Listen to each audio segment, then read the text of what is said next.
사랑하고 축복합니다. 9월 1일입니다. 9월의 첫째 날 이 금요일을 통해서 또 새로운 한 달, 또 하나님께서 어떠한 은혜를 주실지 기대하며 살아가는 귀한 복된 날과 한 달이 되시기를 축복합니다. 오늘 말씀은 하나님의 뜻을 먼저 구합시다 라는 제목으로 함께 말씀을 나누고자 합니다. 오늘 말씀은 열왕기상 1장 1절에서 10절까지의 말씀입니다. 말씀 봉독합니다. 다윗 왕이 나이가 많아 늙으니 이불을 덮어도 따뜻하지 아니한지라. 그의 시종들이 왕께 아뢰되 우리 주 왕을 위하여 젊은 처녀 하나를 구하여 그로 왕을 받들어 모시게 하고 왕의 품에 누워 우리 주 왕으로 따뜻하시게 하리이다 하고, 이스라엘 사방 영토 내에 아리따운 처녀를 구하던 중 수넴 여자 아비삭을 얻어 왕께 데려왔으니 이 처녀는 심히 아름다워 그가 왕을 받들어 시중 들었으나 왕이 잠자리는 같이 하지 아니하였더라. 그때 핫겟의 아들 아도니아가 스스로 높여서 이르기를 내가 왕이 되리라 하고 자기를 위하여 병거와 기병과 호위병 50명을 준비하니 그는 압살롬 다음에 태어난 자요 용모가 심히 준수한 자라. 그의 아버지가 네가 어찌하여 그리 하였느냐고 하는 말로 한 번도 그를 섭섭하게 한 일이 없었더라. 아도니아가 수르야의 아들 요압과 제사장 아비아달과 모의하니 그들이 따르고 도우나 제사장 사독과 여호야다의 아들 브나야와 선지자 나단과 시므이와 레위와 다윗의 용사들은 아도니아와 같이 하지 아니하였더라.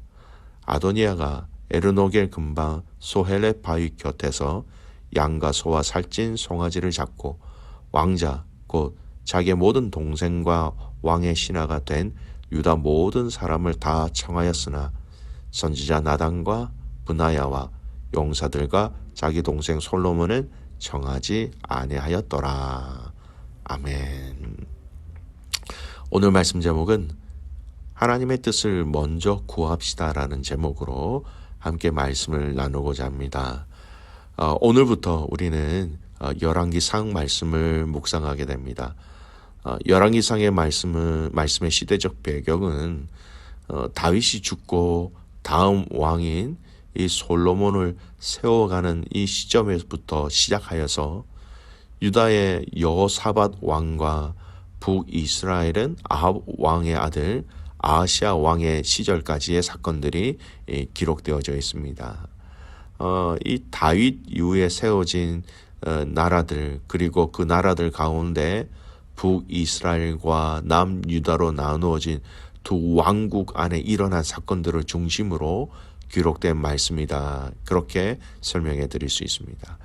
그런데 이 열왕기상의 말씀을 우리가 묵상할 때에 마치 우리 한국의 조선 왕적 실록을 읽는 것처럼 그 사실의 스토리만으로만 이 내용을 읽어서는 안 됩니다.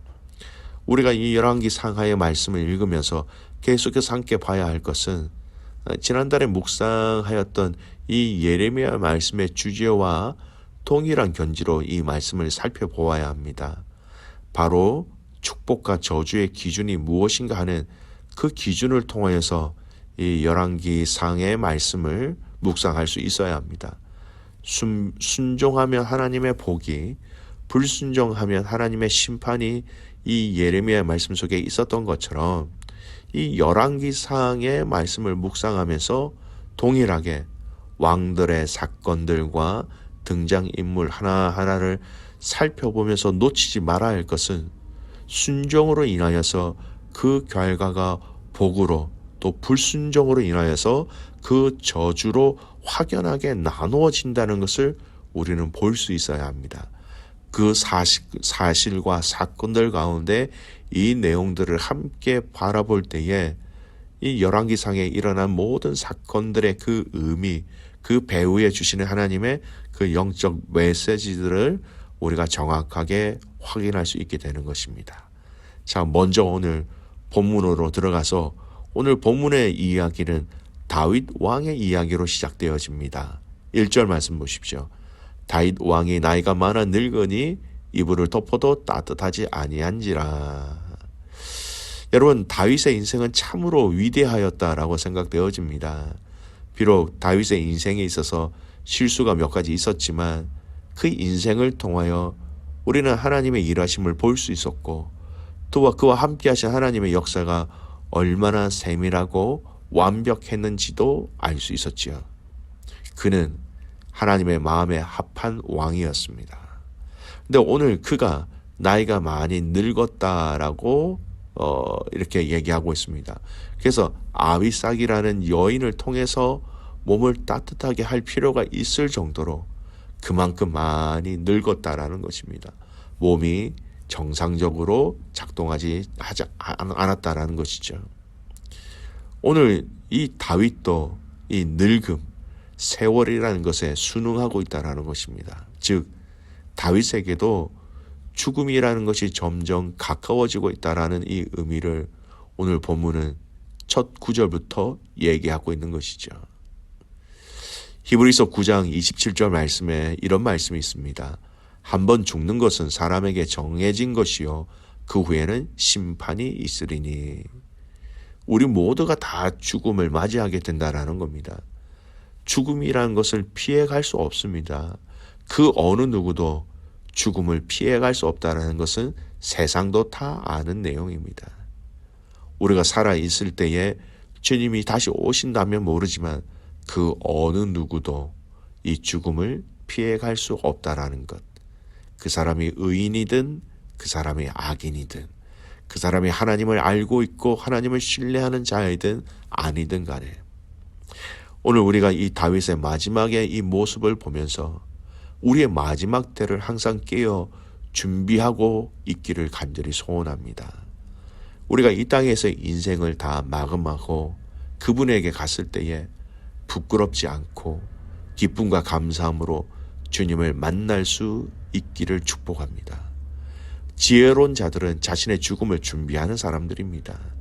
여러분, 자신의 죽음을 준비한다는 것은요, 사실은 매일매일 하루하루의 삶을 아름답게 바르게 그리고 하나님의 함께 하시는 그 삶을 살아가는 것이 모아진 그 삶, 그것이 바로 죽음을 준비한다는 삶입니다. 내가 이제 얼마 남지 않았다라는 어떤 불치병의 이야기를 들어서 죽음을 준비하는 것이 아니라 매일매일 하루의 삶이 하나님 앞에서 건강하게 정직하게 살아가는 것이 모여진 그 삶이 바로 우리의 죽음을 건강하게 지혜롭게 바르게 준비하는 삶이라는 것이죠.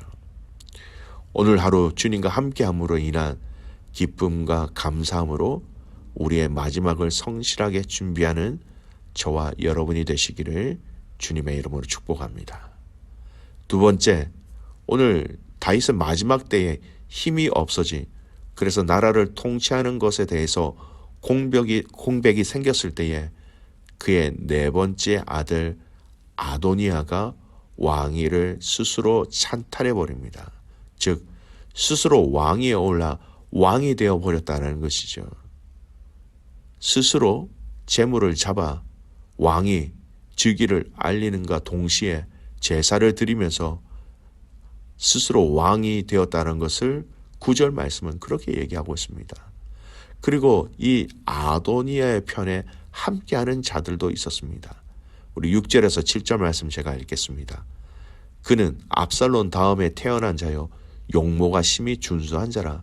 그의 아버지가 네가 어찌하여 그리하였느냐고 하는 말로 한 번도 그를 섭섭하게 한 일이 없었더라. 아도니아가 수루야의 아들 요압과 제사장 아비아달과 모이하니 그들이 따르고 도우나. 여러분, 이 아도니아라는 이 사람이 용모도 괜찮고 그리고 더 나아가서 성품도 괜찮았다라는 것입니다. 멋지게 보이는 왕이 될 만한 인물이었다라는 겁니다. 자라는 과정 속에 아버지를 섭섭하게 한 일이 없을 정도로 바른 생활을 한 사람이었다는 겁니다. 근데 그의 마음은 아버지가 죽기 전에 그와 함께하는 사람들과 함께 왕이 되고자 하였다는 거예요. 사람이 이렇게 변할 수 있다는 것을 우리는 알아야 합니다. 사람에게 유혹이라는 것이 다가올 때에 그 사람이 어떻게 하는가, 그때 그 사람의 진가를 알 수 있다라는 것이죠. 평안할 때는 사람 잘 모릅니다. 하지만 큰 유혹과 큰 고통과 굉장히 중요한 사건들 앞에서 나도 모르는 나의 모습들을 발견하면서 놀랄 때가 얼마나 많이 있습니까? 여러분, 이 아도니아의 행위가 그냥 단순한 왕위에 대한 욕심으로 인하여 사람들을 도모하여 스스로 왕 위임식을 행하였다라는 것, 그 이상의 무엇인가 있다라는 것을 알아야 합니다. 괜찮은 후보, 괜찮은 성격, 괜찮은 지지자들이 다 모였기 때문에 인간적인 생각으로는 왕위에 오르는 즉위식을 큰 무리 없이 진행되어진 것처럼 보입니다. 근데 자세히 보십시오. 하나님의 연결고리가 없습니다. 하나님의 뜻을 구하며 하나님의 원하시는 그 자리가 맞는지 그 어느 누구도 묻거나 질문하거나 언급한 사람이 없다라는 겁니다. 여러분 잘 아시는 것처럼 여러분 이 이스라엘이라는 이 나라는 왕이 외형적으로 나라를 다스리는 왕정 국가처럼 보이지만 사실은 하나님을 경외하며 하나님의 말씀에 순종함으로 이 나라를 다스리는 자가 왕이 되어야 하는 것이죠. 근데 아도니아 또 그와 함께 한 많은 사람들 중에 제사장도 있었습니다. 그런데 그 어느 누구도 하나님의 뜻을 구하거나 하나님과 잇대어 있는 모습들을 찾아볼 수 없다라는 것이죠. 이전에 사울 왕과 그리고 자신의 아버지 다윗이 왕으로 세워지는 그 과정 속에 하나님은 다윗과 그리고 그 가문에게 약속하신 것이 있었습니다. 다윗의 혈통을 통하여 하나님의 구원의 사역들을 이루어 가실 것을 말씀하셨지요. 사무엘하 7장 12절에서 13절 말씀. 내 소환이 자서 내 조상들과 함께 누울 때에 내가 네 몸에서 네 씨를 내 뒤에 세워 그의 나라를 견고하게 하리라. 그는 내 이름을 위하여 집을 건축할 것이요 나는 그의 나라 왕위를 영원히 견고하게 하리라. 하나님이 이렇게 약속하셨습니다. 이 나라를 영원히 견고하게 하시리라. 그렇다면 그것을 다윗 이후에 누가 이 뒤를 이어갈지 하나님께 물어보는 것은 당연한 것입니다. 인간적인 욕심 그리고 그렇게 보이는 상황들로 인하여 아도니아와 그를 따르는 자들 그리고 자기 욕심으로 인하여 그를 왕으로 세우는 데에 여러분 다 동조하였다라는 것입니다. 결코 하나님 앞에 바른 생각과 바른 결단이 아니었다라는 것이죠. 믿음의 가족 여러분, 오늘 이 말씀의 내용을 통해서 여러분 우리의 모습들을 잘 발견하고 영적 교훈들을 여러분 저희들이 발견했으면 좋겠습니다. 위기의 때, 때로는 유혹의 때 누가 봐도 옳다라고 생각하는 그 와중에 우리는 하나님의 뜻을 생각하고 하나님 아버지의 길을 함께 찾아 그것을 알고 끝까지 그 말씀 앞에 순종할 수 있어야 한다는 것입니다. 사랑하는 귀한 믿음의 가족 여러분, 사람이 하는 것이 아니라 하나님이 인도하셔야 한다는 것입니다. 아도니아와 그와 함께 따르는 그들은 그들의 생각이 옳다라고 생각하면서 또는 그 안에 있는 욕심으로 이 일을 행하였지만 이 아도니아가 스스로 왕이 되어져가는 이 과정 속에 하나님과 잇대어진 것은 하나도 찾아볼 수 없다라는 것입니다. 하나님의 뜻을 구한다든지 하나님이 원하시는 것이 무엇인지 전혀 이 진영에서는 그것을 살펴볼 것이 없다라는 것이죠. 믿음의 가족 여러분, 오늘 이 말씀을 마치면서 한 가지 우리 삶에 적용하며 나갔으면 좋겠습니다. 하나님의 뜻을 먼저 구하며 하나님의 기뻐하시는 것이 무엇인지 그것을 먼저 구하며 그것을 우리에게 알려주셨을 때에 그 말씀에 잇대어 순종할 수 있는 이 하루가 되시기를 간절히 소원합니다. 그래서 하나님의 먼저 뜻을 이루어가는 그 과정 속에 우리를 향하여 계획하신 하나님의 계획들이 무엇인지 함께 발견하며 함께 나아가는 여러분의 개인의 인생, 여러분의 가정, 우리 교회가 되기를 주님의 이름으로 축복합니다. 아멘. 기도하겠습니다. 살아계신 아버지 하나님, 감사와 찬송과 영광을 올려드립니다. 하나님, 9월 한 달을 시작하는 이 첫째 날, 저희가 이 열왕기상의 말씀으로 묵상하며 나아갑니다. 하나님, 오늘 이 말씀을 통하여 우리의 삶 속에서 우리가 얼마만큼 하나님의 뜻을 구하며 하나님이 원하시는 것이 무엇인지를 하나님 철저하게 알아가는 저희들 되게 하여 주시옵소서. 말씀을 통하여 하나님의 뜻을 알아가게 하시고 우리 안에 계시는 성령님을 통하여 하나님의 뜻을 알아가며 그 말씀하신 것을 함께 기쁨으로 순종하며 끝까지 이 길을 걸어가게 하여 주시옵소서. 약속하신 그 말씀, 그 의지함으로 위기의 때, 유혹의 때 누가 봐도 옳다라고 생각하는 그 상황과 환경 속에 하나님의 뜻을 구하는 지혜로운 자가 되게 하여 주시옵소서. 그렇게 가지고 주님을 신뢰하며 살아서 역사하시는 예수 그리스도의 이름으로 감사하며 기도드리옵나이다. 아멘.